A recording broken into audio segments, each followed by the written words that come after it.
नमस्कार, आप देख रहे हैं जन टीवी और मैं आपके साथ आकांक्षा पारिक। खबरों की शुरुआत से पहले एक नजर हेडलाइंस पर।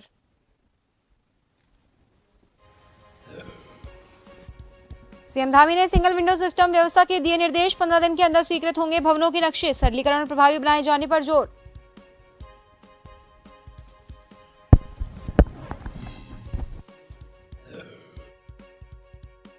कानून पर बीजेपी प्रदेशाध्यक्ष भट्ट का बयान। कहा, धामी सरकार बोलने में नहीं कार्य करने में रखती है विश्वास। इस दिशा में सभी तकनीकी पहलुओं पर कर रही है अध्ययन।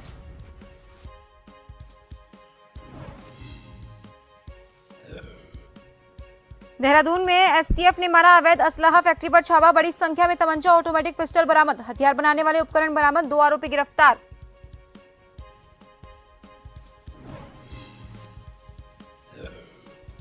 लोहाघाट में इंजीनियरिंग की छात्रा ने फांसी लगाकर की आत्महत्या। खुदकुशी के कारणों का नहीं चला पता, पुलिस जांच में जुटी।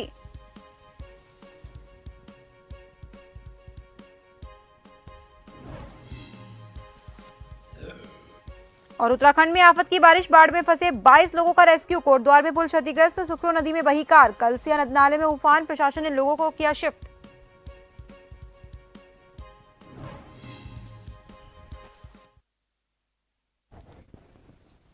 और अब खबरें विस्तार से। भाजपा प्रदेश अध्यक्ष महेंद्र भट्ट ने कहा कि राज्य की पुष्कर सिंह धामी सरकार बोलने में नहीं काम करने में विश्वास रखती है। वहीं उन्होंने भू कानून की मांग का समर्थन करते हुए कहा कि सरकार इस दिशा में सभी तकनीकी पहलुओं का अध्ययन कर रही है। सीएम भी इसे लेकर पहले ही आश्वस्त कर चुके हैं। वहीं भू कानून को लेकर पूर्व मुख्य सचिव सुभाष कुमार की अध्यक्षता में कमेटी बनाई गई है, जिसकी रिपोर्ट सरकार को प्राप्त हो गई है।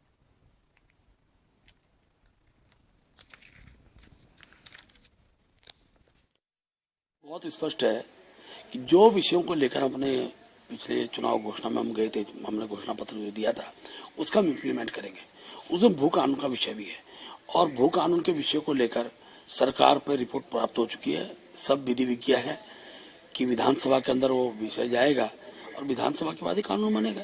इसलिए पता है कि जो चीज होने वाला है उसको राजनीतिक रूप से बुनाने का कुछ चेष्टा विरोधी दलों द्वारा हो रही है और जनता इस बात को समझती है कि भारतीय जनता पार्टी जिस विषय को बोलती है उसको धरातल पर उतारती है और उसी हिसाब से हमारा आगामी दिनों के अंदर हम भू कानून के विषय पर आगे बढ़ेंगे। मूल निवास को लेकर पार्टी का क्या पोजीशन? दोनों विषय, मूल निवास के विषय पर अभी क्योंकि उसकी कोई अलग से कमेटी बनी नहीं है, अभी चर्चा उसमें होगी। पार्टी ने उस पर अपना दृष्टिकोण अभी स्पष्ट करना है। तो मूल निवास के विषय पहले से लागू है और उस विषय को मैं कुछ संशोधन की आवश्यकता होगी तो करेंगे। स्थायी निवास चल रहा है ना, मूल निवास की बाध्यता खत्म है। देखिए सुनिए, मूल निवास स्थायी निवास के विषय पर अभी बहुत स्पष्टतः पार्टी की नीति तय होनी है। माननीय मुख्यमंत्री उस पर चर्चा करेंगे और भविष्य में उसका इम्प्लीमेंट करेंगे। मुख्यमंत्री ने एक फैसला जल जीवन मिशन को लेकर एक बार फिर संकट में उत्तराखंड की योजनाएं हैं। जल जीवन मिशन को लेकर भाजपा प्रवक्ता वीरेंद्र बिष्ट ने कहा कि जल जीवन मिशन को लेकर वन विभाग की स्वीकृति जरूरी होती है, जिसके लिए विभाग से अनुमति हेतु बात की जा रही है। जल्द ही योजनाओं पर काम शुरू हो जाएगा। आपको बता दें, उत्तराखंड राज्य में वन भूमि पर काम करने की मंजूरी नहीं मिलने से जल जीवन मिशन प्रभावित हो रहा है।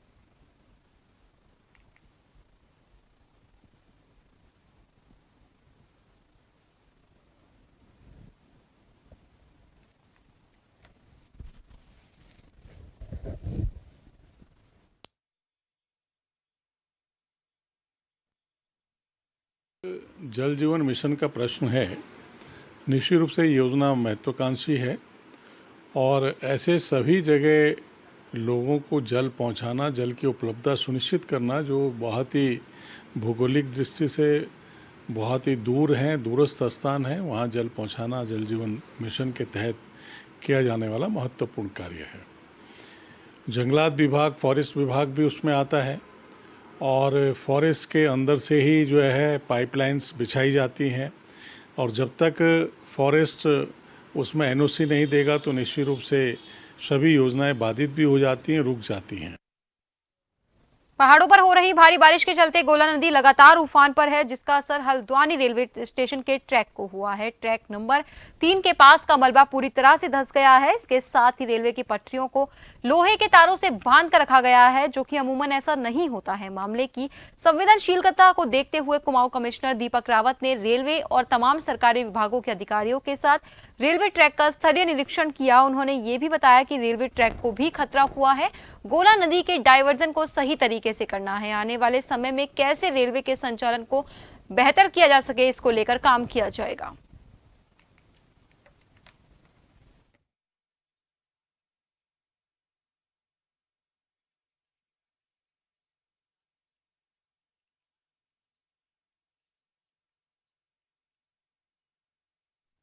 और ये स्ट्रेच जो हल्द्वानी से काठगोदाम जाती है और इसके पैरेलल गौला नदी आप देख रहे हैं कि बह रही है। और इसमें पुराना काम रेलवेज ने कुछ किया था गेबिन स्ट्रक्चर्स का, उसके बावजूद यहाँ पे कटा हुआ है क्योंकि जो गौला का लेवल था 56,000 क्यूसेक के आसपास था परसों जब बहुत तेज़ बारिश हुई थी। इसमें एक तो रेलवेज की ओर से उनके पास फंड्स अवेलेबल हैं जिनका काम चल भी रहा है प्रोटेक्शन वर्क्स का और स्पर्स का, जो अब बरसात आने पे पूरा होगा। लेकिन यहाँ पे मुख्य मुद्दा ये है कि जो गौला नदी है ये इसका चैनलाइज इस प्रकार से कराना है कि वो बीच में बहे, क्योंकि दूसरी तरफ हमारा स्टेडियम भी है, उसको भी डैमेज से बचाना है। दूसरा, बीच में जो ऑर्डर्स थे कि पुलों के 500 मीटर के आसपास बिल्कुल माइनिंग नहीं होगी, वो अपनी जगह सही है ऑर्डर, लेकिन अभी इतना ज़्यादा मटेरियल यहाँ पे जमा हो गया है कि जॉइंटली इसको हमें इरिगेशन और पीडब्ल्यूडी और रेलवेज के सुपरविजन में इस काम को कराना पड़ेगा। तो इसमें डिजास्टर मिटिगेशन के हमें बेसिकली एस्टिमेट्स बनाने हैं और इनको तत्काल हम यहाँ पे फिर आपदा में प्रेषित करेंगे और इस काम को करवाया जाएगा। हल्द्वानी में लगातार हो रही बारिश के बाद शहर में पेयजल सप्लाई करने वाला फिल्टर प्लांट बंद हो गया है। दरअसल फिल्टर प्लांट में सिल्ट भर गई है जिससे पेयजल व्यवस्था भी बाधित हुई है। आपको बता दें, रोजाना हल्द्वानी शहर में पेयजल के लिए 37 MLD पानी की जरूरत होती है जो कि गोला नदी पर डिपेंड है। इस मामले में जिलाधिकारी का कहना है कि जेसीबी लगाकर फिल्टर प्लांट से सिल्ट साफ कराई जा रही है। जल्द से जल्द शहर में पेयजल आपूर्ति करने के निर्देश दिए गए हैं और तब तक टैंकर और अन्य माध्यमों से सप्लाई की जा रही है।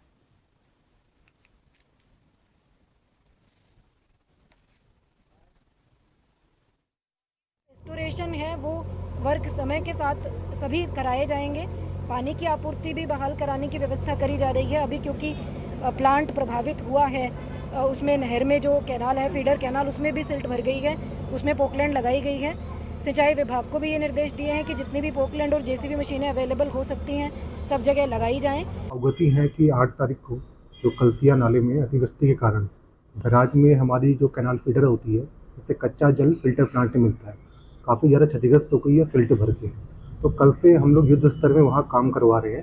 तो ये संभावना है कि आज सायं तक फीडर से पानी हमें प्लांट में मिल जाएगा। तो कल प्रातः से हम लोग जलापूर्ति सुचारू कर देंगे। अभी किस तरह की सप्लाई हो रही है? अभी वैकल्पिक व्यवस्था में हम लोग नलकूप से और टैंकरों के माध्यम से जलापूर्ति करा रहे हैं। हाँ सर, आज सुबह से बता के आ रहे हैं, बल्कि हमारे तो नलों में से पानी गायब है, बल्कि आज से 3 दिन से गायब है। 3 दिन से लगातार यही जल संस्थान के और हम ये चक्कर ही लगा रहे हैं। ये मेरे साथी आए हैं, देखिए साथ में अपना स्कूटी में हम ये 50 लीटर के गैलन भर के लेके जा रहे हैं। क्या करना सर, जीवन यापन करना ही है, ठीक है। और अब तो ये मजेदार बात ये है कि यहाँ भी इतना बड़ा ट्यूबवेल हेड है, वो बता रहे हैं वो भी खाली हो गया है। तो आप लगाइए, जब जल संस्थान के बाद अपने पास ही पानी नहीं है तो फिर हमें कहाँ से पानी सप्लाई करेंगे। हरिद्वार पशुपालन विभाग के मुख्य चिकित्सा अधिकारी योगेश कुमार शर्मा ने जानकारी देते हुए बताया कि गाय भैंस को अब कृत्रिम गर्भाधान सेक्स सोरेटेड सीमन से कराएं, जिससे सिर्फ बछिया और पड़िया का ही जन्म होगा। पशुपालन के क्षेत्र में ये एक नई तरह की क्रांति है जिसे पशुपालकों को भारी लाभ होगा। इस दौरान अधिकारी ने सरकार द्वारा चलाई जा रही पशुपालन किसान क्रेडिट कार्ड की भी जानकारी दी। बरसात के मौसम में पशुओं के लिए किस प्रकार के चारे की व्यवस्था होनी चाहिए, जानकारी देते हुए इस दौरान उनके रखरखाव की भी जानकारी दी।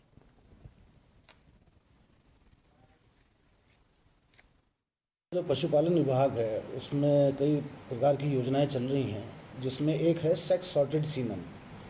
सेक्स सॉर्टेड सीमन जो कृत्रिम गर्भाधान हम गाय भैंस में करते हैं तो उसमें 90% तक कटिया या बछिया ही पैदा होगी, वो योजना चल रही है, जिसमें उच्च नस्ल का पशु हमको प्राप्त होगा। और जो आवारा पशु सड़कों पे घूम रहे हैं इसमें निश्चित ही कमी आएगी। दूसरी चीज़ जो हमारी योजना चल रही है वो है किसान क्रेडिट कार्ड।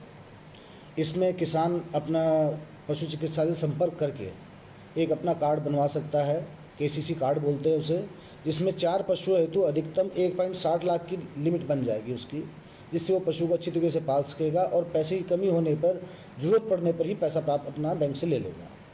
तीसरी हमारी जो योजना है वो है पशुधन बीमा योजना।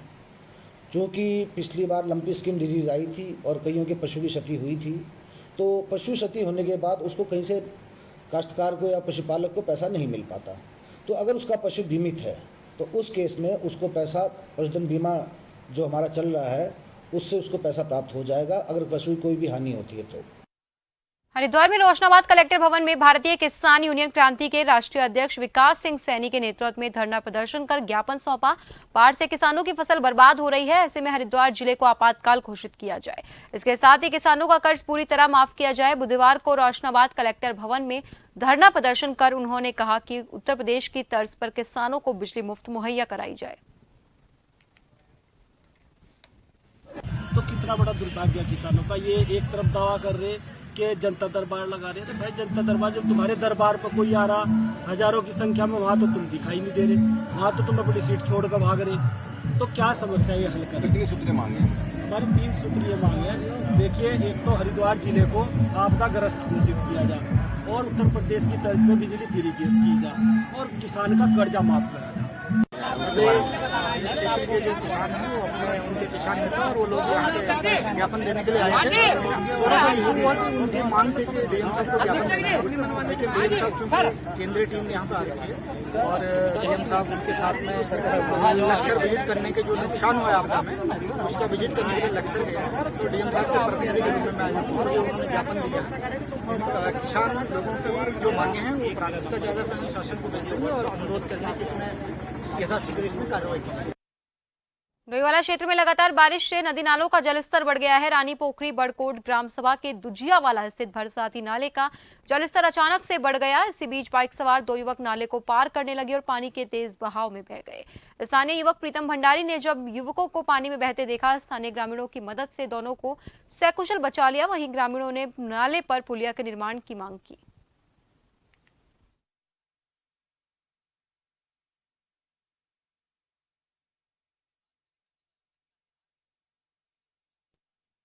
मैं अपने घर से अपने का साइड पर आ रहा था, मुस्लिम ठेकेदार की साइड पे, तो बीच में एक रास्ते में खाला पड़ता है और जैसे मैं उसको पार करने के लिए चला तो पानी का बहुत तेज हुआ। लगभग मैं 50-60 मीटर तक बहा के चला गया। मोटरसाइकिल का भी काफ़ी नुकसान हुआ है हमारी और मेरे भी काफ़ी चोट आई है। गाँव के लोगों ने मुझे बचाया, यहाँ के जो लोग रहने वाले थे मुरसलीन भाई ने बचाया। मुरसलीन भाई ठेकेदार साहब वहीं पहुँचे। हम यहाँ से रानी पोखरी से होते हुए दुजावाला में अपनी साइड पे आ रहे थे। लड़का था मेरे साथ जो गाड़ी चला रहा था, तो जैसे ही पानी का बहुत तेज़ हुआ तो गाड़ी बीच में उसकी रुक गई। गाड़ी जो है निकल के ऐसी 40-50 मीटर से आगे चली गई और वो भी साथ में उसको खिसकता चला गया। साथ में मैं गया तो मैं भी उसके साथ में खिसकता चला गया उसको बचाने के लिए। और कुछ लोग यहाँ से गांव के लोग आए, 5-4 लोगों ने हमारी जान बचाई। भाई पेड़ पकड़ के रुक गया रास्ते में, उसको काफ़ी चोट आई है उसको भाई को। 2 लड़के बाइक में सवार थे, अचानक खाले का बहाव आया। अरे बहाव के साथ कम से कम 50-60 मीटर के लगभग वैसे चलते। आपने मैंने इनकी मदद की है, मैं भी पानी में इनके पीछे गाड़ी को और इसी के साथ खबरों में वक्त तो चला एक छोटे से ब्रेक का। जल्द हाजिर होंगे, बने रहिए जन टीवी के साथ।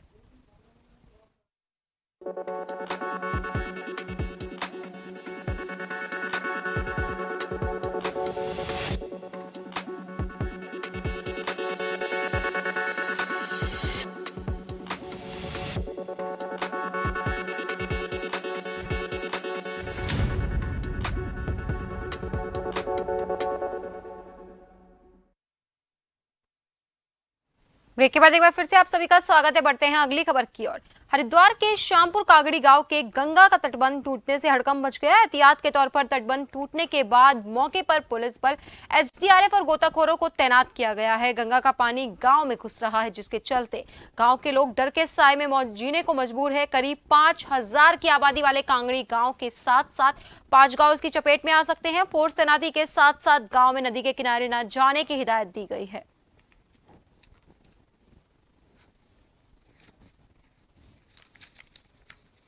वो वार्निंग लेवल पे चल रहा है। जलस्तर बढ़ने के कारण जो यहाँ पर जो तटबंध बनाया गया था, ये तटबंध टूट गया था, जिसके लिए यहाँ पर स्थानीय पुलिस, एसडीआरएफ सब लोग मौके पर मौजूद हैं और सभी लोगों को हिदायत दी जा रही है कि नदी के किनारे न जाएं। साथ में जितने भी लोग जो यहाँ पर नदी के किनारे निवास कर रहे हैं, इन लोगों को यहाँ से हटाया जा रहा है और सुरक्षित स्थानों पर ले जाने की कार्रवाई की जा रही है। ग्राम कांगड़ी में हम लोग हैं इस समय, श्यामपुर क्षेत्र में, और तटबंध टूटा है। जलस्तर मतलब बड़ा हुआ है क्योंकि बारिश काफ़ी तेज़ी से हो रही है। तो यहाँ पे तटबंध टूटने से ये हम लोगों को लग रहा था कि पानी गांव की तरफ आने की आशंका है।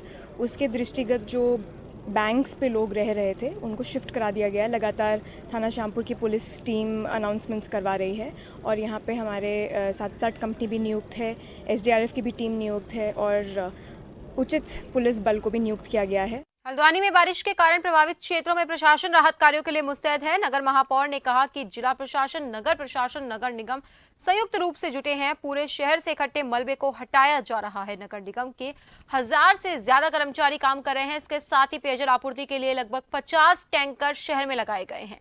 जिला प्रशासन ने भी सख्त निर्देश सभी अधिकारियों को दिए हैं।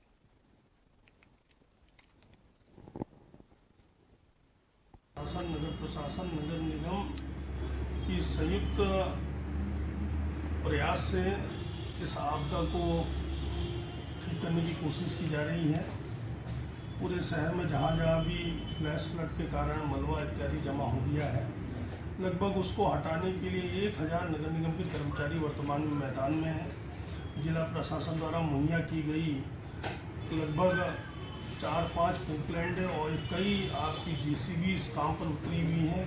कैनाल डिपार्टमेंट अपना काम कर रहा है, विद्युत विभाग अपना काम कर रहा है। जहाँ तक पेयजल आपूर्ति भी बाधित हुई है गोला में अत्यधिक पानी आने के कारण, और इस कारण लगभग 50 टैंकर इस शहर की पेयजल आपूर्ति के लिए भी लगाए गए हैं। हरिद्वार पशुपालन विभाग के मुख्य पशु चिकित्सा अधिकारी योगेश कुमार शर्मा ने पशुपालकों को लाभ के बारे में जानकारी दी। दरअसल योगेश कुमार शर्मा ने जानकारी देते हुए बताया कि गाय भैंस को अब कृत्रिम गर्भाधान सेक्स-सैचुरेटेड सीमन से कराएं, जिससे सिर्फ बच्ची और पड़िया का ही जन्म होगा। पशुपालन के क्षेत्र में एक नई तरह की क्रांति है, जिससे पशुपालकों को भारी लाभ होगा। सेक्स-सैचुरेटेड सीमन में ये तय होने के कारण कि अब सिर्फ बच्चिया और पड़िया का ही जन्म होगा, पशुपालकों को पशुपालन के लिए प्रति उत्साह बढ़ेगा।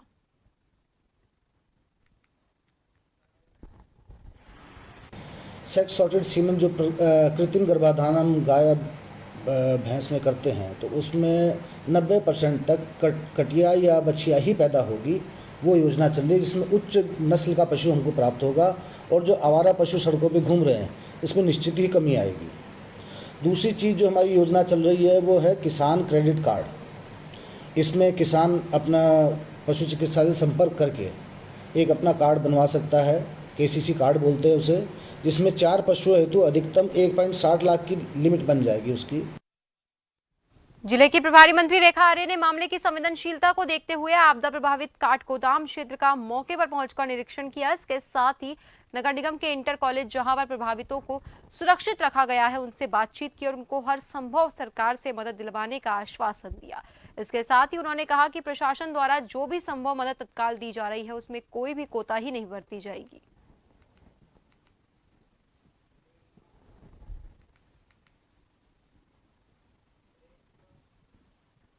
हल्द्वानी में 3 घंटे की मूसलाधार बरसात ने शहर में तांडव मचा दिया। काठगोदाम के कलसिया नाले के कहर ने लोगों को डरा कर रख दिया है। सूचना मिलते ही SDM मनीष कुमार टीम के साथ मौके पर पहुंचे और तत्काल वहां पर फंसे 150 लोगों को रेस्क्यू कर सुरक्षित स्थानों पर पहुंचाया। इसके साथ ही डर के साए में आए लोगों के लिए खाने की व्यवस्था कर हर संभव मदद का आश्वासन दिया। आपको बता दें, पहाड़ों में हो रही बारिश से गोला नदी में भारी पानी आया है।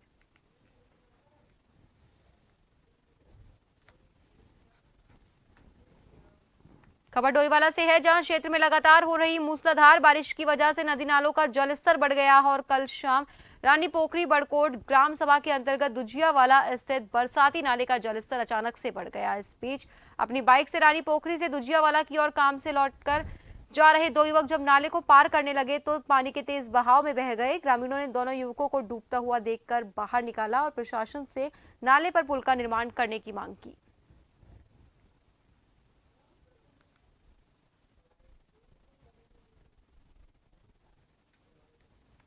ठेकेदार की साइड पे तो बीच में एक रास्ते में खाला पड़ता है, और जैसा मैं उसको पार करने के लिए चला तो पानी का बहुत तेज हुआ। लगभग मैं 50-60 मीटर तक बहा के चला गया। मोटरसाइकिल का भी काफ़ी नुकसान हुआ है हमारी, और मेरी भी काफ़ी चोट आई है। गांव के लोगों ने मुझे बचाया, यहाँ के जो लोग रहने वाले थे, मुरसलीन भाई ने बचाया। मुरसलीन भाई ठेकेदार साहब में कोटद्वार क्षेत्र में लगातार हो रही भारी बारिश से नदी नाले उफान पर है, जिसकी वजह से पनियाली गदेरे का पानी पुलों के ऊपर से बहकर जा रहा है। देवी रोड पर स्थित पुल भी क्षतिग्रस्त हो गया है। देवी रोड पर मलबा ही मलबा जमा हो गया, जिस वजह से आवाजाही भी पूरी तरह से बंद कर दी गई है।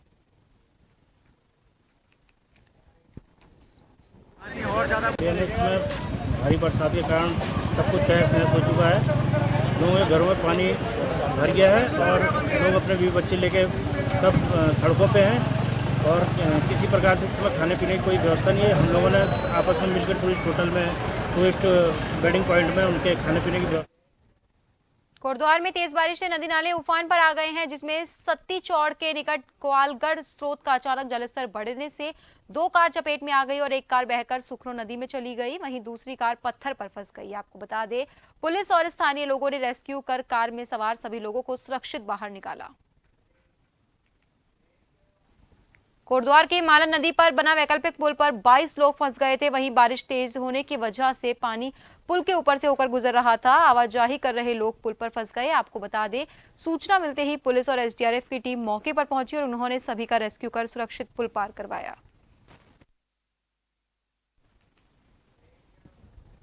कोटद्वार दुगड्डा के बीच में एनएच पर पड़ने वाला रपटा भूस्खलन से ढह गया है और मलबा और बड़े बड़े पत्थर सड़क पर आने से सैकड़ों गाड़ियां सड़कों के दोनों ओर फंसी हुई है। आपको बता दें, बारिश ने पूरे शहर में तबाही मचाई हुई है। पूरे शहर में पानी और मलबे के अंबार लगे हुए हैं। वहीं अभी तक शासन और प्रशासन की ओर से कोई कार्रवाई नहीं हुई है। कोटद्वार में सुखरो नदी पर बना पुल का एक हिस्सा क्षतिग्रस्त हो गया। कोटद्वार से रायपुर नगीना जोड़ने वाला पुल क्षतिग्रस्त हुआ है। इन इलाकों से सबसे ज्यादा दूध की सप्लाई कोटद्वार क्षेत्र में होती है। अब दूध के लिए कोटद्वार वासी परेशान होंगे। अब दूध नहीं मिलेगा। रायपुर नगीना का संपर्क भी कोटद्वार से टूट गया है, जिससे आवाजाही भी बुरी तरह से बंद है।